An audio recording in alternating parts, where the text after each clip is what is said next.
The lipstick stain on Toby's collar screamed louder than any confession ever could. I stood frozen in our bedroom, his crumpled dress shirt dangling from my trembling fingers. My perfect world shattered in an instant, leaving me breathless and disoriented. "Jules, you home, honey?" Toby's voice echoed from downstairs, snapping me back to reality. I hastily shoved the shirt into the laundry basket, my heart pounding. "Up here!" I called out, forcing cheerfulness into my voice. Toby appeared in the doorway, his charming smile intact. "There's my beautiful wife," he said, leaning in for a kiss. I turned my cheek at the last second, his lips grazing my skin. "How was work?" I asked, busying myself with folding laundry. Same old," he replied, loosening his tie. "Big presentation coming up next week. I might have to work late a few nights." My stomach churned. "Oh? Anything important?" Toby shrugged. "Just impressing the higher-ups. You know how it is." I nodded, not trusting myself to speak. The lies rolled off his tongue so easily it made me wonder how long this had been going on. "Hey, I was thinking," Toby said, wrapping his arms around my waist. "Why don't we have dinner with Mom and Dad this weekend? It's been a while since we've seen them." I stiffened in his embrace. "Sure, that sounds nice," I managed to say. "Great, I'll give them a call." He kissed the top of my head before heading to the shower. As soon as I heard the water running, I collapsed onto the bed, my mind racing. Maria and Donald, my in-laws who had become more like parents to me over the years. How could I face them knowing what I knew? The next day, I found myself sitting across from Maria at our favorite cafe, my hands wrapped around a steaming mug of coffee. "Julia, dear, you look troubled," Maria said, her kind eyes filled with concern. "Is everything all right?" I took a deep breath. "Maria, I think Toby's having an affair." The words hung in the air between us, heavy and suffocating. Maria's face paled, her hand flying to her chest. "Oh, Julia," she whispered. "Are you certain?" I nodded, tears stinging my eyes. "I found lipstick on his shirt, and he's been working late, taking mysterious phone calls." Maria reached across the table, squeezing my hand. "I'm so sorry, sweetheart. What are you going to do?" "I don't know," I admitted. "Part of me wants to confront him, but..." "I'm scared, Maria. What if I'm wrong? What if I'm right?" "You need proof," Maria said firmly. "Concrete evidence. Don't confront him until you're absolutely sure." I nodded, grateful for her wisdom. "But how do I get that proof?" Maria's eyes sparkled with determination. "Leave that to me, dear. I may be retired, but I still have a few tricks up my sleeve." As we left the cafe, I felt a glimmer of hope. With Maria on my side, I knew I could face whatever came next. That evening, as Toby and I prepared dinner, his phone buzzed on the counter. I glanced over, catching a glimpse of the screen before he snatched it up. "Nina?" I asked, trying to keep my voice casual. "Is that a new colleague?" Toby's face flushed. "Oh, yeah, new intern. Just asking about some paperwork." I nodded, turning back to the stove. My heart raced as I stirred the pasta sauce, my mind whirling with possibilities. Nina, I had a name now. It wasn't much, but it was a start. As we sat down to eat, Toby's phone buzzed again. He ignored it, but I could see the tension in his shoulders. "Aren't you going to get that?" I asked innocently. "It might be important." Toby shook his head. "It's probably just work. It can wait." I took a sip of wine, steeling myself for what came next. "You know, Toby," I said, my voice steady despite my racing heart. "I was thinking of stopping by your office tomorrow. Maybe we could have lunch?" The fork clattered against Toby's plate. "Tomorrow?" he asked, his voice strained. I have meetings all day. Rain check?" I smiled, but it didn't reach my eyes. "Of course, honey, another time." As I cleared the dishes that night, I caught my reflection in the kitchen window. The woman staring back at me looked determined, angry, and just a little bit scared. But most of all, she looked ready for a fight. Little did Toby know, the clock was ticking on his perfectly crafted lie, and I was about to blow it wide open. I never thought I'd become an expert in deception, but here I was, living a double life of my own. By day, I was the devoted wife, smiling and supportive. By night, I was a detective, piecing together the shattered remains of my marriage. "Julia, honey, I'm heading out," Toby called from downstairs. "Big client dinner tonight." I met him at the door, planting a kiss on his cheek. "Have fun, sweetheart. Don't work too hard." As soon as his car pulled away, I sprang into action. I'd been biding my time, waiting for this moment. With trembling hands, I booted up Toby's laptop. He thought he was clever, but his password was still our anniversary. The irony wasn't lost on me. Emails, calendar entries, text messages, they all painted a damning picture. Toby and Nina's affair wasn't just a fling, it was a full-blown relationship. My stomach churned as I uncovered dinner reservations, hotel bookings, even plans for a weekend getaway. A knock at the door startled me. I slammed the laptop shut, heart racing. "Julia, it's me, Maria. Are you home?" I let out a sigh of relief, opening the door to my mother-in-law's concerned face. "I brought reinforcements," Maria said, holding up a bottle of wine. "Thought you could use a friend tonight." As we settled on the couch, Maria's eyes narrowed. "What have you found out?" I spilled everything, the emails, the secret rendezvous, the lies. Maria listened, her face a mix of sorrow and anger. "That boy," she muttered, shaking her head. "I raised him better than this." "What do I do, Maria?" I asked, my voice breaking. "I can't confront him without proof he can't deny." Maria's eyes glinted with determination. "We need something concrete, something he can't talk his way out of." Just then, my phone buzzed.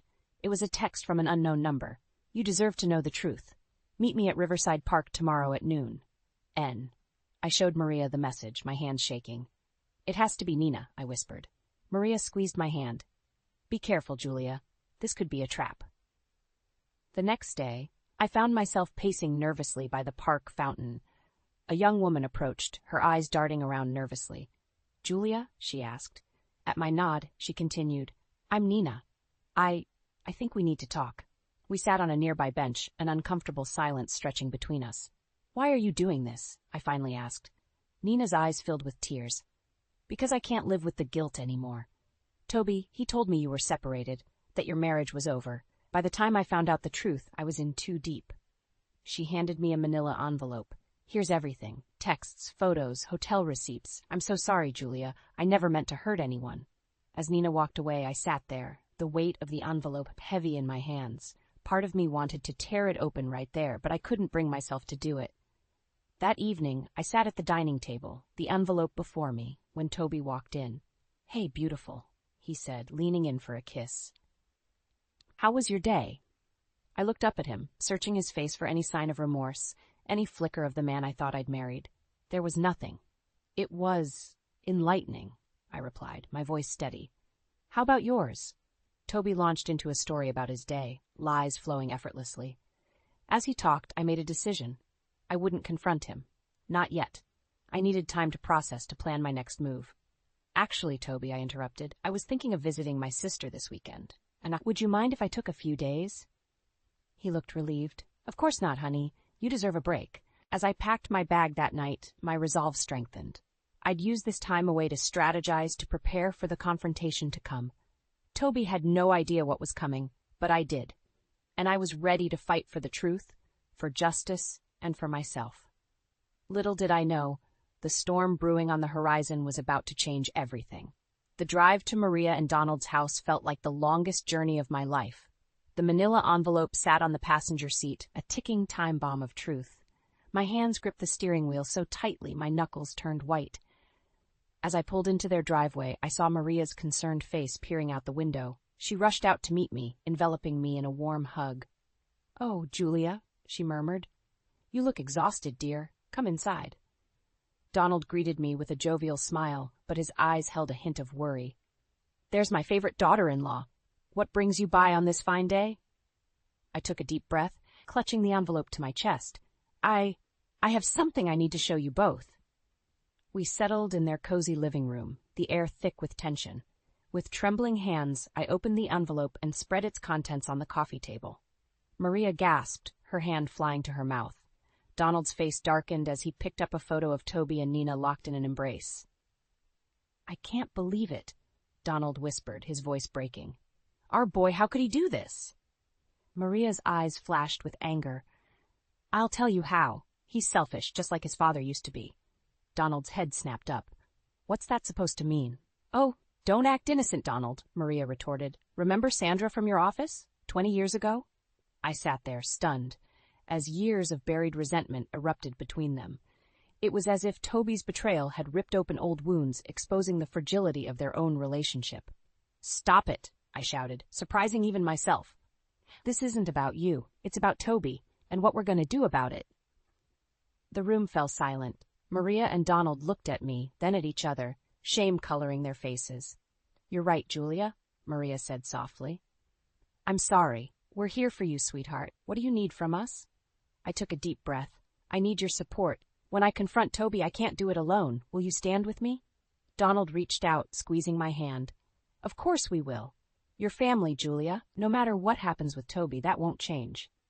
As we discussed our plan, a weight lifted from my shoulders. I wasn't alone in this fight. I had allies, people who loved me and believed in me. Just as we were wrapping up, my phone buzzed. It was a text from Toby. "Surprise! Got off work early. Where are you? Thought we could have a nice dinner tonight." My heart raced. I showed the message to Maria and Donald. "It's time," Maria said, her voice steady. "Are you ready?" I nodded, a strange calm settling over me. "Let's do this." We drove to my house in separate cars, parking down the street to avoid tipping off Toby. As we approached the front door, I could see him through the window, pacing in the living room. I turned to Maria and Donald, their faces a mix of determination and sorrow. "Whatever happens in there," I said, "thank you for being here." Maria squeezed my arm. "We're right behind you, dear." With a deep breath, I unlocked the door and stepped inside. Toby's face lit up when he saw me, then quickly fell as Maria and Donald followed. "Mom? Dad? What's going on?" he asked, his voice wavering. I stood tall, looking him straight in the eye. "We need to talk, Toby, about Nina." The color drained from his face. In that moment, I saw the facade crumble, revealing the scared, guilty man beneath. "Julia, I can explain," he started, but I held up my hand. "No more lies, Toby," I said, my voice stronger than I felt. "It's time for the truth. All of it." As I closed the door behind us, I knew that whatever happened next would change our lives forever. The confrontation I had been dreading was finally here, and there was no turning back. The silence that followed my demand for truth was deafening. Toby's eyes darted between me, Maria, and Donald, panic etched across his face. I could almost see the gears turning in his head, desperately searching for a way out. "Julia, please," he finally said, his voice barely above a whisper. "Can we talk about this privately?" I shook my head, standing my ground. "No more secrets, Toby. Whatever you have to say, you can say it in front of your parents." Maria stepped forward, her eyes blazing with disappointment. "How could you, Toby? We raised you better than this." Toby's shoulders slumped in defeat. I'm sorry. It just happened. Nina and we—" "Don't you dare say it just happened," I interrupted, my voice shaking with anger. "Affairs don't just happen. You made a choice, Toby. Every single time." As the ugly truth spilled out, I watched the family I thought I knew crumble before my eyes. Donald sat heavily on the couch, his face ashen. Maria paced the room, alternating between comforting me and berating her son. Suddenly, Donald clutched his chest, gasping for air. "Dad?" Toby cried out, rushing to his father's side. "Donald!" Maria exclaimed, her anger instantly replaced by fear. I sprang into action, grabbing the phone to call 911. As we waited for the ambulance, I held Donald's hand, willing him to hold on. The paramedics arrived in what felt like hours, but was only minutes, whisking Donald away to the hospital. The ride to the emergency room was tense, filled with worried glances and unspoken accusations. As we sat in the waiting room, the weight of everything that had happened crashed down on me. I excused myself, needing a moment alone. In the hospital bathroom, I splashed cold water on my face, staring at my reflection in the mirror. The woman looking back at me seemed like a stranger, tired, angry, and scared. How had we gotten here? When I returned to the waiting room, I found Toby and Maria in a heated argument. "This is all your fault," Maria hissed, her voice low but intense. "If you hadn't been so selfish, your father wouldn't be in there fighting for his life." Toby's face crumpled. "Mom, I never meant for any of this to happen. I love Dad, I love Julia. Don't you dare say you love me," I cut in, my voice ice cold. "Love doesn't do this, Toby." Before he could respond, a doctor approached us. "Family of Donald Thompson?" We gathered around him, holding our breath. "Mr. Thompson has suffered a mild heart attack," the doctor explained. "We've stabilized him, but he'll need to stay for observation and possibly undergo some procedures." Relief washed over us, quickly followed by a new wave of tension. Donald was okay for now, but the crisis was far from over. As Maria went to see Donald, I found myself alone with Toby in the hallway. He reached for my hand, but I pulled away. Julia, please, he begged. We can work through this. I'll do anything.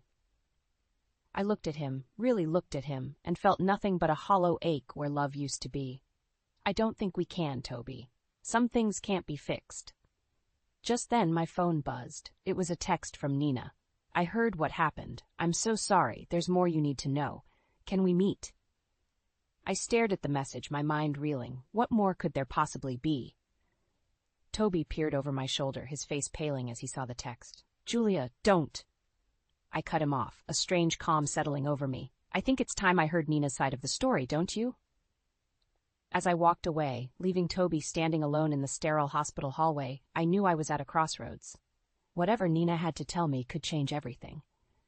But I was done hiding from the truth, no matter how painful it might be. With trembling fingers, I typed a response to Nina. Tomorrow, noon, same place. As I hit send, I realized that this wasn't just about saving my marriage anymore. It was about saving myself. The park bench felt cold beneath me as I waited for Nina. My mind raced with possibilities, each more devastating than the last. What more could she possibly have to tell me? I spotted her approaching, her face a mask of guilt and apprehension. As she sat down, I noticed her hands trembling. Julia, she began, her voice barely above a whisper. Thank you for meeting me. I cut straight to the chase. What else do I need to know, Nina? She took a deep breath. Toby, he's been embezzling from the company. He's been using the money to fund our relationship. The world seemed to tilt on its axis. I gripped the bench, trying to steady myself. What? How do you know this? Nina pulled out a USB drive. I work in accounting. I noticed discrepancies. When I confronted Toby, he confessed. He swore he'd pay it back, but I took the drive, feeling its weight in my palm. It was more than just data. It was the final nail in the coffin of my marriage. Why are you telling me this? I asked, my voice hollow. Nina's eyes filled with tears. Because I can't live with the guilt anymore. And because I'm pregnant. The words hit me like a physical blow. I stood up abruptly, needing to move, to breathe, to escape this nightmare. Julia, wait, Nina called after me, but I was already walking away, my mind in chaos. I found myself at Maria and Donald's house, not even remembering the drive there. Maria opened the door, her face etched with concern. Julia, what's wrong, dear? I collapsed into her arms, sobs racking my body. Between gasps, I told her everything, the embezzlement, the pregnancy, the utter destruction of the life I thought I knew. Maria's face hardened with resolve. That's it. No more chances. It's time we end this once and for all. We formulated a plan, our voices low and intense. By the time we finished, I felt a strange mix of dread and determination. That evening, I returned home to find Toby pacing in the living room. His face lit up with hope when he saw me. Julia, thank God, I've been trying to reach you all day. Can we talk, please? I nodded, my heart pounding. Yes, Toby, it's time we talked. We sat down, and I steeled myself for what was to come. I met with Nina today, I began, watching his face pale. She told me everything. Julia, I can explain, he started, but I held up my hand. No more explanations, Toby. No more lies. I placed the USB drive on the coffee table between us. I know about the embezzlement, and I know about the baby. Toby's face crumpled, tears streaming down his cheeks. I'm so sorry, Julia. I never meant for any of this to happen. I love you. I swear I do. For a moment, I felt a flicker of the love we once shared, but it was quickly extinguished by the mountain of betrayal between us. If you ever loved me, Toby, you'll do the right thing now, I said, my voice steady. Turn yourself in. Take responsibility for your actions. His head snapped up, eyes wide with fear. What? Julia, no, I can't go to prison. Please, we can work this out. I'll pay back the money. I'll end things with Nina. Just give me one more chance. I stood up, feeling stronger than I had in months. No, Toby, there are no more chances. You have until tomorrow morning to turn yourself in. If you don't, I'll go to the police myself. As I walked out of the room, leaving Toby sobbing on the couch, I felt a weight lift from my shoulders. For the first time in months, I was taking control of my life. I packed a bag, knowing I couldn't stay in this house tonight. As I reached for my car keys, my phone buzzed with a text from Maria.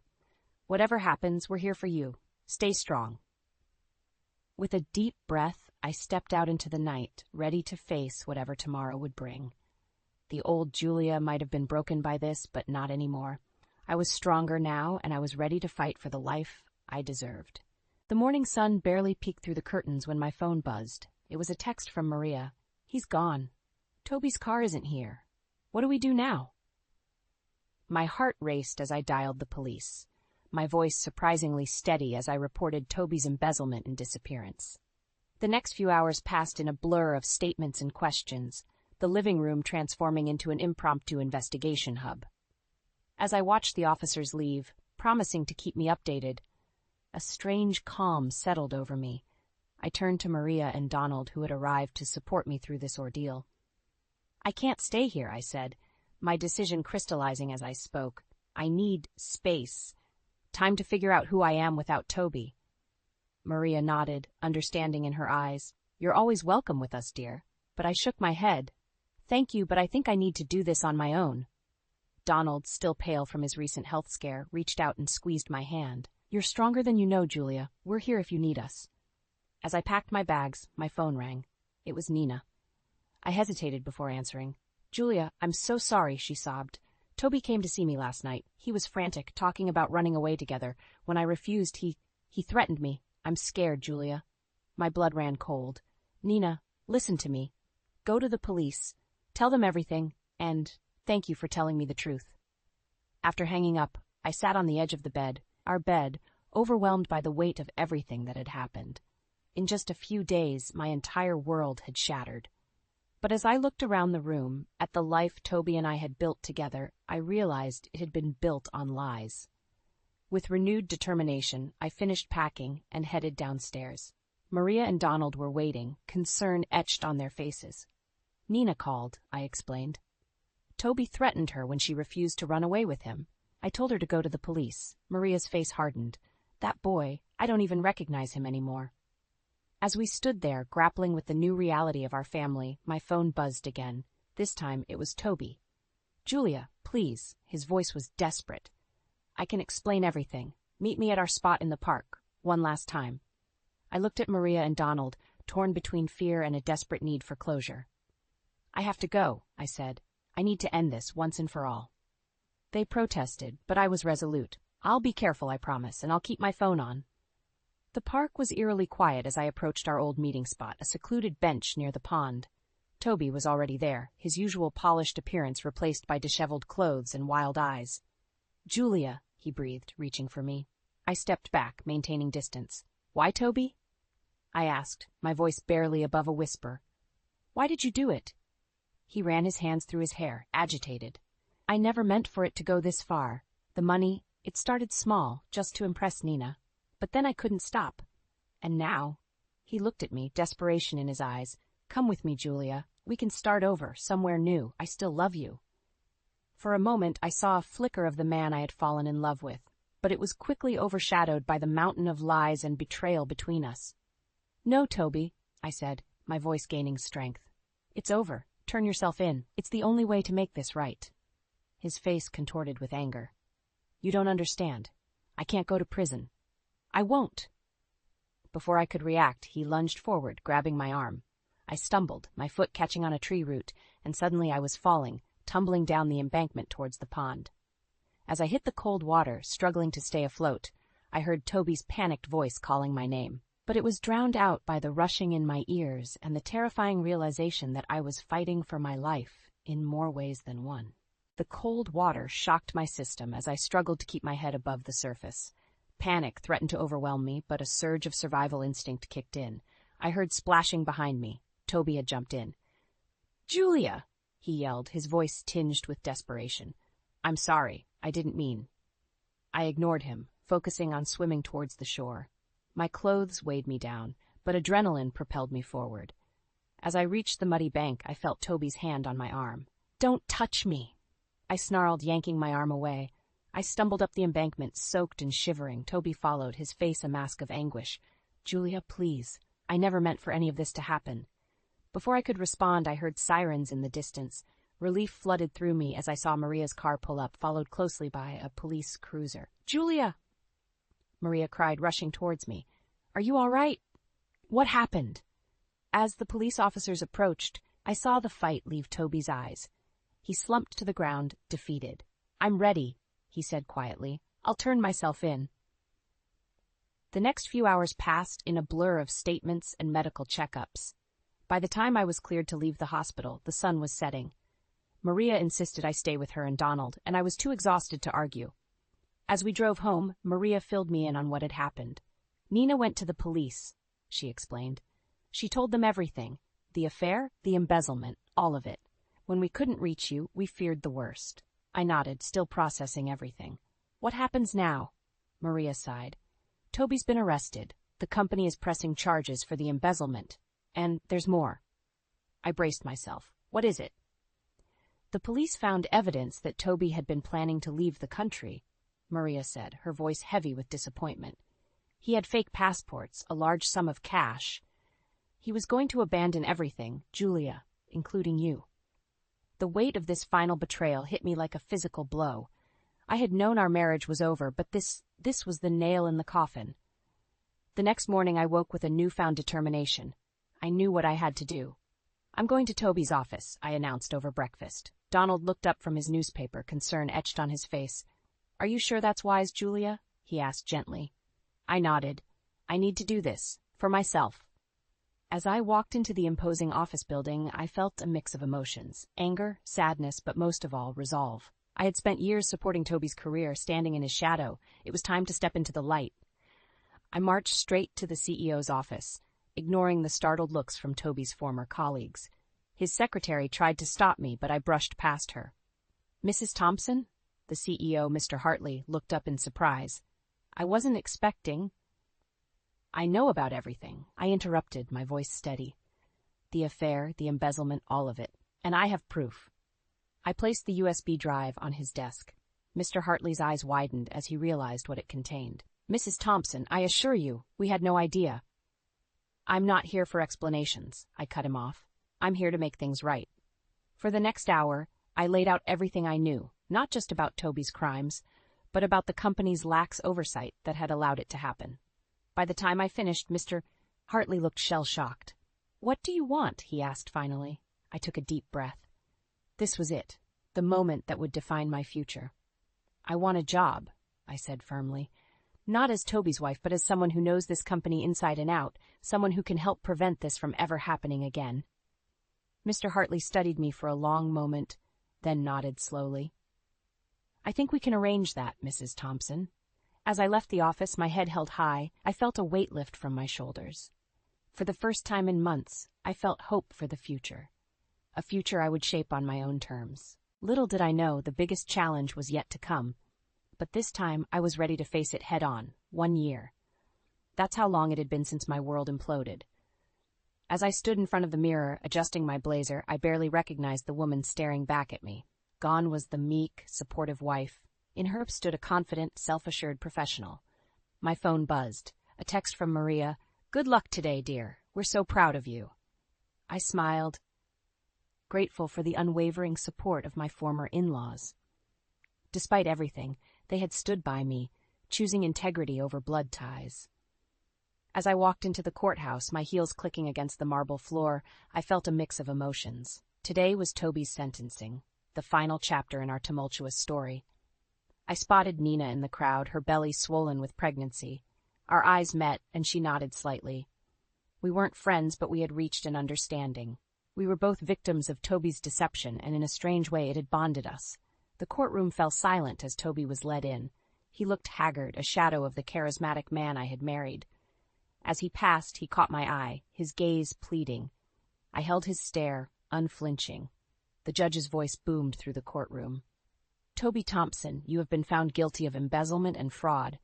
Before I pass sentence, do you have anything to say? Toby stood, his voice shaky. Your Honor, I made terrible mistakes. I hurt the people I loved most, my wife, my parents, I glanced at Nina, my child. I can never undo the damage I've caused, but I'm truly sorry. As he spoke, I felt the last remnants of anger and bitterness melt away. In its place was something unexpected. Pity. The judge nodded solemnly. Mr. Thompson, taking into account your guilty plea and cooperation with the authorities, I sentence you to 5 years in federal prison, followed by 3 years of supervised release. The gavel struck, sealing Toby's fate. As he was led away, our eyes met one last time. In that moment, I saw regret, sorrow, and a flicker of the man I had once loved. Outside the courthouse, reporters swarmed, shoving microphones in my face. "Mrs. Thompson, how do you feel about the sentence?" I took a deep breath.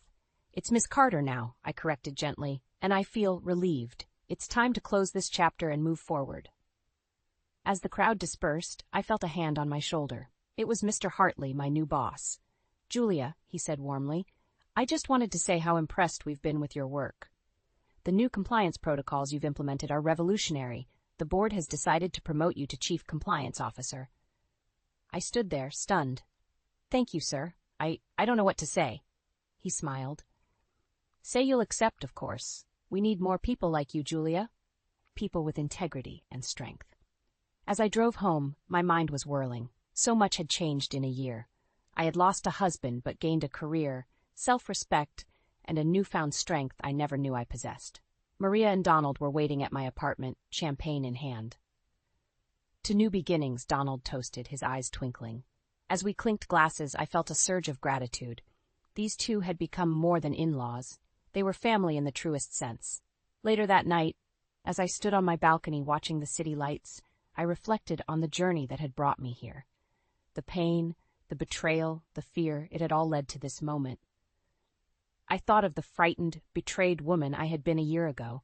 If I could talk to her now, I'd tell her to hold on, to trust herself. I'd tell her that sometimes the end of one story is just the beginning of a better one. As I gazed at the stars, I felt a sense of peace wash over me. The future was uncertain, but for the first time in a long time, I was excited to face it. I had weathered the storm and emerged stronger, wiser, and more resilient than ever. Tomorrow would bring new challenges, new opportunities, but tonight I celebrated my victory, not over Toby, not over circumstances, but over my own fears and limitations. I raised my glass to the night sky, a silent toast to the woman I had become, the woman who had faced betrayal, fought for justice, and found the strength to rebuild her life on her own terms. This wasn't an ending, it was a new beginning, and I was ready for whatever came next.